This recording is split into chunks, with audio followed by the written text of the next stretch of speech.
Following the reclusive regime's latest provocation, financial officials in South Korea came together on Monday to evaluate the potential threat to the local economy. Local markets, meanwhile, appeared more or less unaffected. Kim Min-ji takes a closer look. South Korea's financial market appeared almost unmoved by North Korea's latest provocation. The benchmark KOSPI closed 0.17% higher on Monday, while the tech-heavy KOSDAQ added 0.22%. The Korean won fell slightly against the US dollar, closing at 1,152 won to the greenback.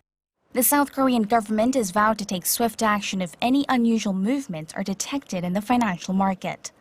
In a staff meeting on Monday, Finance Minister Yoo Il-ho said there are concerns about market volatility, but as with past provocations, he expects the impact will be short-lived. This comes a day after North Korea fired off an intermediate-range ballistic missile, claiming it was a success. The government says it will keep close tabs on any risk factors for the financial market or the real economy. It will also step up communication with foreign investors and creditors so as not to hurt the country's credibility and investor sentiment. The Bank of Korea also held a separate meeting in which it vowed to closely monitor the developments. The general consensus seems to be that the latest North Korean provocation will have a limited impact on both the financial market and the economy as a whole.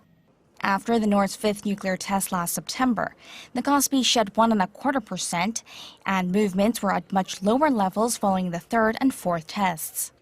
However, Seoul is not ruling out the possibility of increased uncertainties overall, given that it's the first North Korean provocation since U.S. President Donald Trump took office. Some analysts say while the missile launch may have a limited short-term impact, it could have more serious repercussions in the long run, depending on the counteractions taken by the international community. Kim Min-ji, Arirang News.